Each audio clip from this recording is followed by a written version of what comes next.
Muy buenos días, amados hermanos. Les saludo en el nombre del Señor Jesús y les doy la bienvenida un lunes más a esta serie de devocionales que venimos compartiendo. Antes que todo, vamos a iniciar con una oración, así que les invito a que me acompañen en esta oración de inicio. Gracias, Señor, te damos un día más de vida, Padre Celestial, que tú nos das todo Dios, las bendiciones que nos rodean. Tú nos das, Dios, la salud, tú nos das aún, Dios, el sustento, tú nos brindas, Padre Celestial, aún el afecto, todos los familiares, seres queridos que nos encuentran a nuestro alrededor. Dios, lo debemos todo a ti. Y te agradecemos también porque tú nos has alcanzado, Dios, en tu misericordia y nos has, Dios, dado la oportunidad de ser salvos, de ser hijos tuyos, Dios. Gracias te damos por todo este favor, toda esta misericordia que tienes con nosotros y te agradecemos por habernos entregado también de tu palabra, Dios, los mandamientos, las enseñanzas que debemos seguir, Dios, tener presentes para que puedan guiar nuestros caminos, para que puedan, Dios, alumbrar por donde vamos. Te damos gracias, Señor, y te pedimos en esta mañana que tú nos des entendimiento, sabiduría, para poder comprender el mensaje que tú has dejado para nuestras vidas y también que podamos guardar en nuestros corazones, así podamos compartir con otras personas también acerca de tus palabras, Dios. Te pido todo esto en el nombre del Señor Jesús. Amén. Amén, hermanos. La semana pasada vimos en este estudio que estamos viendo de Romanos el capítulo 9, titulado La elección de Israel, en el cual se explicaba, ¿no?, la soberanía de Dios, como Él es libre para escoger y para hacer conforme a su voluntad. En este capítulo 9 nos quedamos en el versículo 16, que termina resumiendo este pasaje con el siguiente versículo. Así que no depende del que quiere ni del que corre, sino de Dios que tiene misericordia. Amén, hermanos. Este versículo resume muy bien cómo antes también se había dado, ¿no?, la elección de Jacob por encima de Esaú, que ya Dios lo había designado sin que hayan realizado ninguna acción ellos, ¿no?, ni buena ni mala, dice la palabra en el versículo 11. Así que el día de hoy les invito a que me acompañen en el libro de Romanos, capítulo 9, continuando el versículo 17 hasta el versículo 29. Voy a dar lectura, me siguen por favor con sus vistas. El libro de Romanos, capítulo 9, versículo 17. Dice así la palabra de Dios. Porque la Escritura dice a Faraón: para esto mismo te he levantado, para mostrar en ti mi poder, y para que mi nombre sea anunciado por toda la tierra. De manera que de quien quiere, tiene misericordia, y al que quiere endurecer, endurece. Pero me dirás: ¿por qué pues inculpa? Porque ¿quién ha resistido a su voluntad? Mas antes, oh hombre, ¿quién eres tú para que alterques con Dios? Dirá el vaso de barro al que lo formó: ¿por qué me has hecho así? ¿O no tiene potestad el alfarero sobre el barro para hacer de la misma masa un vaso para honra y otro para deshonra? ¿Y qué si Dios, queriendo mostrar su ira y hacer notorio su poder, soportó con mucha paciencia los vasos de ira preparados para destrucción, y para hacer notorias las riquezas de su gloria, las mostró para con los vasos de misericordia que él preparó de antemano para gloria, a los cuales también ha llamado, esto es, a nosotros, no solo los judíos, sino también de los gentiles? Como también en Oseas dice: llamaré pueblo mío al que no era mi pueblo, y a la no amada, amada. Y en el lugar donde se les dijo: vosotros no sois pueblo mío, allí serán llamados hijos del Dios viviente. También Isaías clama tocante a Israel: si fuere el número de los hijos de Israel como la arena del mar, tan solo el remanente será salvo. porque el Señor ejecutará su sentencia sobre la tierra en justicia y con prontitud. Y como antes dijo Isaías, si el Señor de los ejércitos no nos hubiera dejado descendencia, como Sodoma habríamos venido a ser, y a Gomorra seríamos semejantes. Amén, hermanos. Hasta aquí el versículo 29.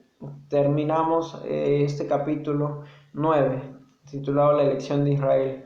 Continúa, como hemos visto la semana pasada, describiendo, ¿no? y dando ejemplo de cómo Dios tiene autoridad y soberanía, ¿no? Para escoger, para decidir qué es lo que va a suceder. No se adhiere a lo que acontece, ¿no? en la humanidad, sino que la humanidad en sí se adhiere al plan de Dios, al propósito, a la decisión que Dios ha tomado.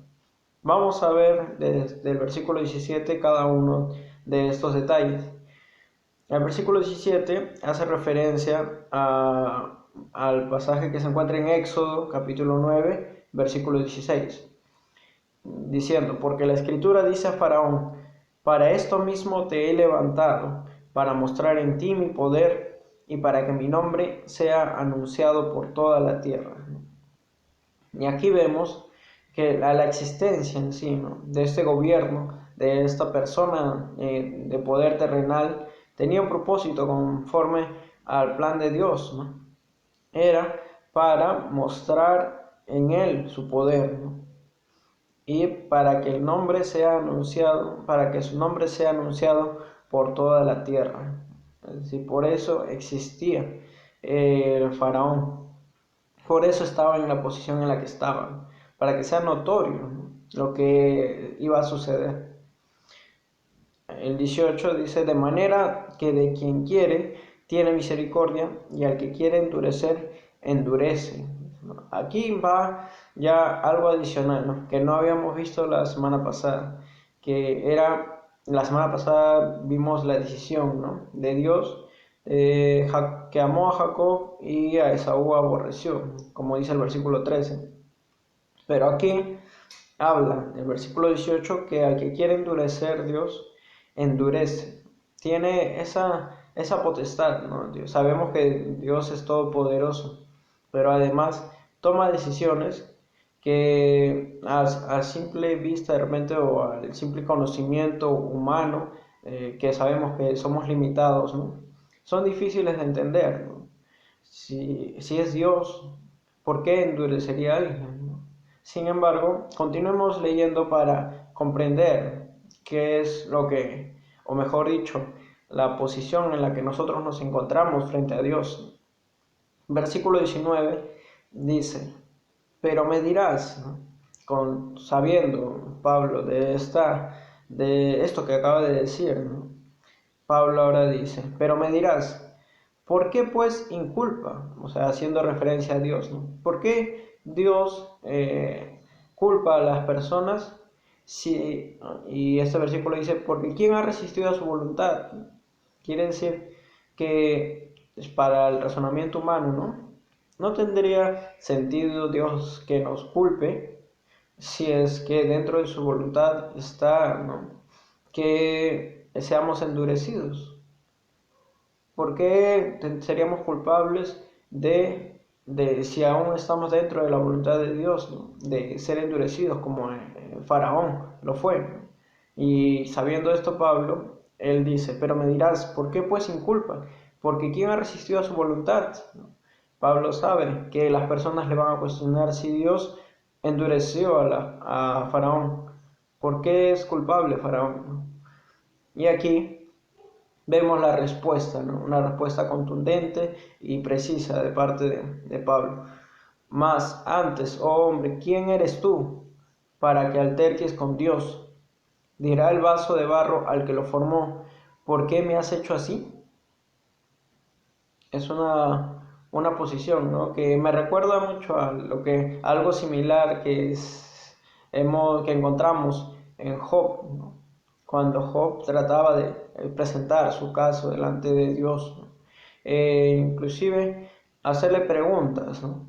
a Dios, pero la respuesta de Dios también fue contundente en cuanto a la posición que él tiene, ¿no? En este caso fue mismo Dios quien respondió a Job y le hizo algunas preguntas o algunas aclaraciones que tomar en cuenta, ¿no? Para nuestras vidas, de qué es lo que nosotros conocemos y lo que realmente desconocemos, de lo que solamente Dios es quien tiene el poder o autoridad para poder controlar aspectos que para nuestra vida humana son de repente incontrolables, ¿no? Solamente Dios tiene esa autoridad y nosotros como seres humanos, con nuestro razonamiento, no vamos a poder, ¿no?, comprender lo que Dios hace muchas veces, porque Dios también dice, ¿no?, que sus caminos son más altos que los nuestros, sus pensamientos son más altos, ¿no?, que los nuestros,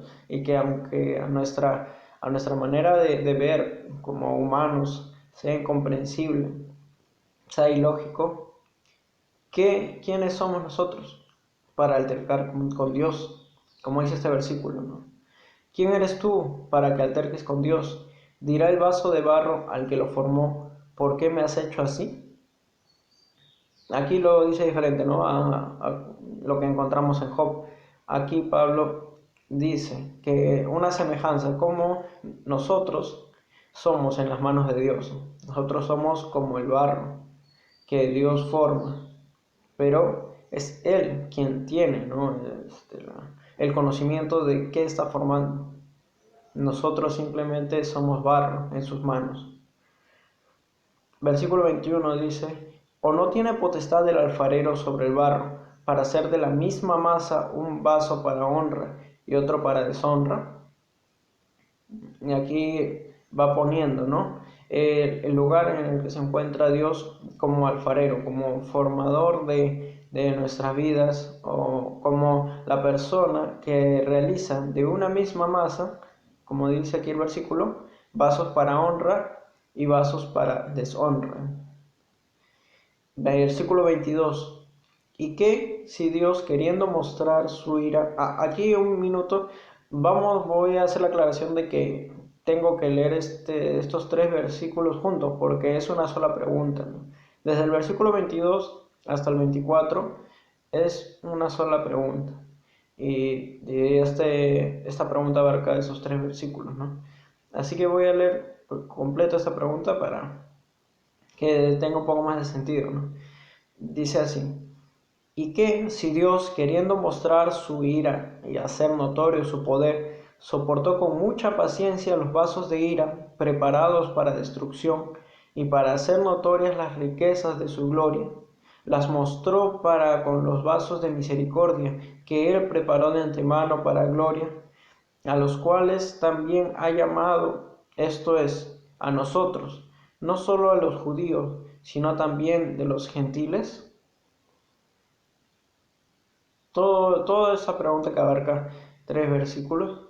Ahora vamos a ver detenidamente qué encontramos dentro de esta pregunta, ¿no? Desde el principio, cuando dice ¿y qué? Quiere decir, no, como yo entiendo este inicio de pregunta, ¿no?, es ¿qué tiene de malo? ¿O qué podrías hacer tú respecto a esto? ¿Y qué si Dios, no? ¿Y qué podríamos nosotros objetarle a Dios? ¿Y qué podrías decirle tú a Dios si es que Él quiso hacer de esta manera, ¿no? ¿Qué podríamos objetarle nosotros a Dios? ¿No? Deberíamos pensar en nuestra posición primero, ¿no?, en la que nosotros tenemos un conocimiento limitado, ¿no?, un razonamiento limitado, no como Dios, que Él tiene un conocimiento, un razonamiento ilimitado, ¿no?, de todas las cosas, cómo van a suceder inclusive. Y así inicia esta pregunta: ¿y qué si Dios, queriendo mostrar su ira y hacer notorio su poder, soportó con mucha paciencia los vasos de ira preparados para destrucción? Y hasta aquí vemos un propósito. Primero, Dios, ¿qué es lo que quiere hacer? no solamente hace, ¿cómo se dice?, vasos para deshonra por el mismo hecho de hacerlos, por el mismo hecho de que existan. Dios no los crea vasos para deshonra con el propósito de que sufran, ¿no? Ese no es el propósito, ¿no? De que estos vasos sufran, de que sean destruidos, sino que Él tiene un propósito superior. Él quiere mostrar algo.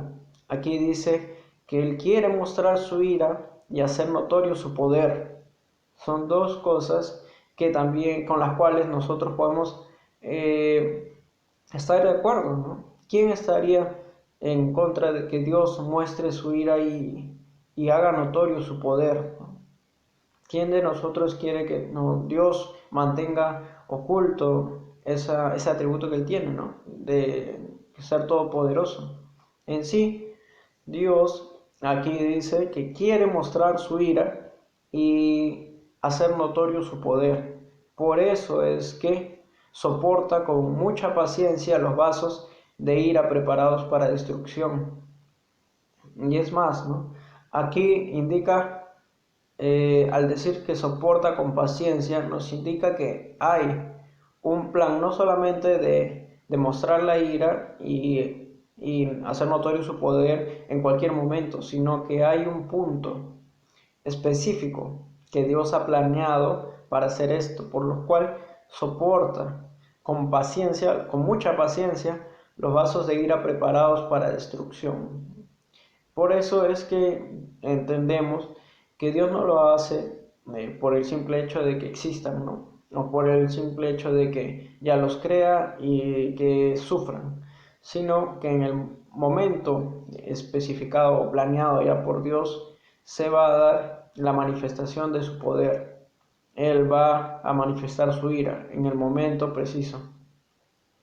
Por eso es que ahora soporta, ¿no?, con mucha paciencia los vasos de ira. O soportó, dice aquí, ¿no? Soportó con mucha paciencia los vasos de ira preparados para destrucción.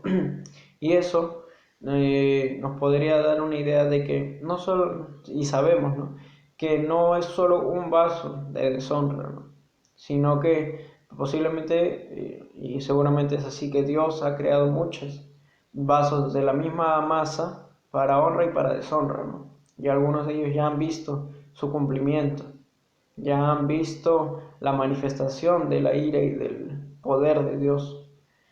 En su momento lo soportó Dios hasta el tiempo que debía ser manifestada la ira y poder de Dios.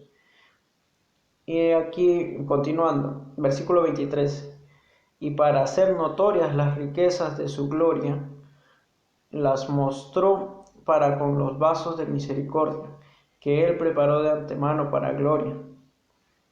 Aquí está el segundo grupo, ¿no?, que de la misma masa con la que hace vasos de deshonra, ya sabemos el propósito, hacen también vasos de honra. Pero no es simplemente, una vez más, como con los vasos de deshonra por gusto, ¿no? No hace las cosas por hacer Dios. Hace estos vasos de honra, lo cual aquí se les llama vasos de misericordia. Pero, ¿con qué propósito, no? Para hacer notorias las riquezas de su gloria. O sea, que Dios, queriendo mostrar también cuán grandes son las riquezas de su gloria, ha también formado vasos de honra para mostrar y hacer notorias las riquezas de su gloria. Todo gira en torno a Dios, ¿no? Como bien estamos viendo en este pasaje.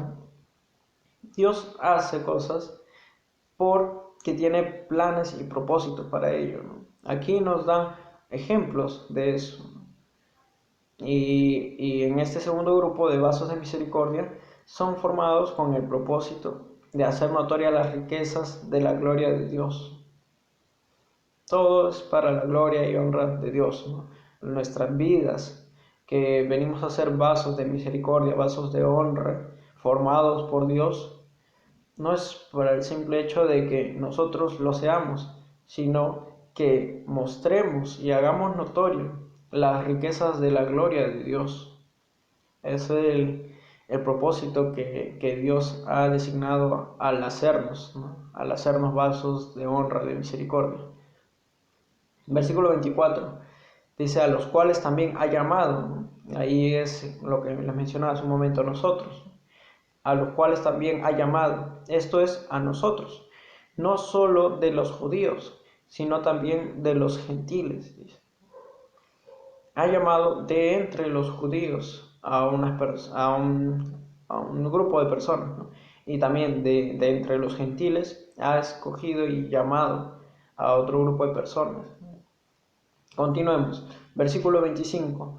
Como también en Oseas dice: llamaré pueblo mío al que no era mi pueblo, y a la no amada, amada. Lo podemos encontrar en Oseas capítulo 2, versículo 23. Pero vamos a ver esto, ¿no? Ya entrando en contexto, porque en el versículo 24 hace referencia de que sí, todo este pasaje se titula la elección de Israel, pero ya Dios había tenido en sus planes que este pueblo o que esta elección de Israel no solo iba a ser por medio de la sangre, no por descendencia de sangre, sino también por descendencia de fe. Por eso es que todo tiene coherencia, ¿no? Si es que podemos nosotros ver más detalles o más de la palabra de Dios, aquí el apóstol nos explica que sí, Dios escogió a Israel como pueblo suyo, sin embargo no se limita a ello, ¿no? Ni nadie le puede objetar a Dios de que Él ahora escoja de los gentiles para personas que formen parte de su pueblo. Aquí explica Pablo que si Dios escogió a Israel y Dios tiene esa autoridad, también la tiene para escoger pueblo que no era de él, como dice aquí, ¿no? Este versículo 25. Llamaré pueblo mío al que no era mi pueblo, y a la no amada, amada. Y Dios lo puede hacer sin que nadie se oponga o encuentre, ¿no?, una razón para que Dios no lo haga. No puede. Como en ese tiempo seguramente los judíos tenían tanto esta discriminación, ¿no?, por personas que no eran según la sangre de descendencia de Israel. Pero ya estaba profetizado en Oseas esta decisión de Dios, que pueblo que no era mi pueblo iba a ser llamado pueblo mío, ¿no? Y a la no amada, amada. Versículo 26. Y en el lugar donde se les dijo: vosotros no sois pueblo mío, allí serán llamados hijos del Dios viviente. Eso lo vemos en Oseas capítulo 1, versículo 10. Que es, bueno, muy parecido a lo del versículo 25, ¿no? Solamente que aquí ya habla de un lugar, no solamente a ser llamados pueblo de Dios, sino que en el lugar donde se les dijo: vosotros no sois pueblo mío, allí serán llamados hijos del Dios viviente. Versículo 27 habla, también Isaías clama tocante a Israel: si fuera el número de los hijos de Israel como la arena del mar, tan solo el remanente será salvo. Y aquí es donde nos aclara, ¿no?, de que Israel, a pesar de ser escogida por Dios para que la nación entera, ¿no?, fuera pueblo de Dios, aquí se habla de que solamente será salvo el remanente. Ya estaba escrito desde antes, ¿no? El pueblo, mejor dicho, desde antes Isaías profetizaba que no todas las personas, por ser descendencia de sangre de Israel, serían salvas, sino que hace una comparación de cuántas personas no van a ser salvas. Y acá dice: el número de los hijos de Israel fuese como la arena del mar, tan solo el remanente será salvo, ¿no? Y ahí marca la diferencia, ¿no?, de que no todas las personas que son hijos según la carne de Abraham serán salvos, sino un remanente, que hace referencia a una pequeña cantidad, ¿no?, de personas. Versículo 28. Dice, porque el Señor ejecutará su sentencia sobre la tierra en justicia y con prontitud. Y aquí vemos que Dios, este es el versículo 28 y el 27 forman parte de una sola idea, ¿no? Si decimos que solo el remanente será salvo, es porque el Señor ejecutará su sentencia sobre la tierra en justicia y con prontitud. Y aquí se nos aclara que Dios ejecuta su sentencia en justicia. Quiere decir que no todo el pueblo de Israel, delante de los ojos de Dios, es justificado. No todos ellos creen, ¿no?, en la salvación de que es en Cristo Jesús. No, de esa manera no van a poder ser justificados y delante de Dios van a ser sentenciados, ¿no?, porque no creyeron en el sacrificio que Dios proveyó, ¿no?, para perdón de pecados. Acá además dice, y con prontitud. Y eso también nos hace pensar, ¿no?, de que de repente si no hubiese, no sea, no, mejor dicho, eso nos hace pensar de cuando dice y con prontitud, de repente es porque en el momento en que Dios haga su justicia, cuando Él ejecute su sentencia sobre la tierra, no alcanzará más tiempo para poder llegar a más personas del pueblo de Israel, ¿no? Debido a eso, es que solo los salvos serán como el remanente, ¿no? Por eso no se va a poder o convencer o de repente más personas de Israel sean salvas, porque Dios ejecuta su sentencia sobre la tierra en justicia y con prontitud. Para terminar este pasaje y el capítulo, el versículo 29 también hace referencia a Isaías, una vez más, diciendo, y como antes dijo Isaías, si el Señor de los ejércitos no nos hubiera dejado descendencia, como Sodoma habríamos venido a ser y a Gomorra seríamos semejantes. Este versículo se encuentra en Isaías capítulo 1, versículo 9. Vemos entonces, el versículo anterior también estaba en Isaías capítulo 10, versículos 22 y 23, ¿no? Eso lo podemos ver, ¿no?, y corroborar que antes, inclusive de la venida de Cristo, ya se había establecido, ¿no?, una diferencia entre las personas de Israel que iban a ser salvas y las que no. Ya desde ahí anunciaban que la elección de Dios por Israel no solamente englobaba a las personas descendientes según la carne, sino que según la fe, los que creían realmente en Dios son los que iban a ser salvos. Los que, como ya habíamos visto antes, los que han sido circuncidados en el corazón, no solo en la carne. Y bueno, hermanos, así completamos con estos versículos que hemos leído este pasaje del todo el capítulo 9 que se titula La elección de Israel. Hasta aquí vamos a terminar por el día de hoy, y la próxima semana continuaremos desde el versículo 30 en adelante, viendo la justicia que es por fe, ¿no?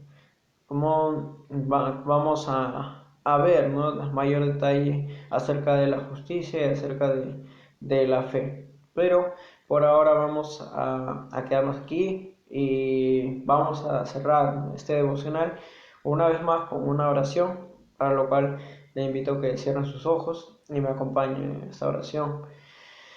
Agradecemos, Señor, una vez más por tu preciosa palabra, en la cual, Dios, podemos encontrar sabiduría, en la cual, Señor, podemos comprender más acerca del camino cristiano, Dios, más acerca de quién eres tú, Dios, más de cómo es la manera en que tú ves también esta historia humana, cómo ves a tu creación, Dios, que somos todos nosotros, las causas, Dios, las razones por las cuales existen, y tú has creado vasos para honra y vasos para deshonra, Señor.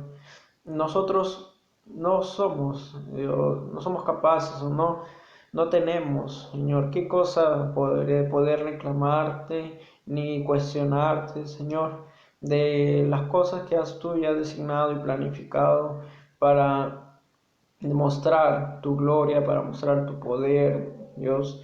Sabemos que tú eres un Dios soberano, que todo lo puedes, Señor, que todo lo conoces y que delante de ti, Señor, somos solo como barro, Dios, en tus manos, que tú haces y formas conforme a tu voluntad, Padre Celestial. Así que de esta manera queremos seguir aprendiendo, Dios, iremos a seguir compartiendo tu palabra y poder crecer, Dios, como cristianos, considerando el lugar en el que nos encontramos, sabiendo, Dios, que somos siervos tuyos, creación tuya, Dios, para cumplir un propósito, Dios. Te pedimos también afirme nuestros pasos y podamos nosotros mantener nuestra comunión contigo para que de esta manera podamos alcanzar también a otras personas que aún no conocen o no han escuchado, Dios, de tu evangelio, y podamos ser de bendición, Dios, por el propósito que tú nos has creado, de hacer notorias las riquezas de tu gloria, Padre Celestial. Así que te damos gracias una vez más por todo, toda bendición, toda misericordia que has extendido hacia nuestras vidas, Dios, y te damos gracias por cuidarnos hasta el día de hoy. Tú eres quien nos conserva, Dios, con salud, con sustento, y todo lo entregamos en tus manos, Dios, todas nuestras preocupaciones, ansiedades, Dios, sabiendo que nada escapa de tu control, Padre Celestial. Te damos gracias en el nombre de Jesús. Amén. Amén, hermanos, y que Dios los bendiga. Nos estamos encontrando la próxima semana para continuar con estas enseñanzas del libro de Romanos. Hasta la próxima semana, hermanos. Bendiciones.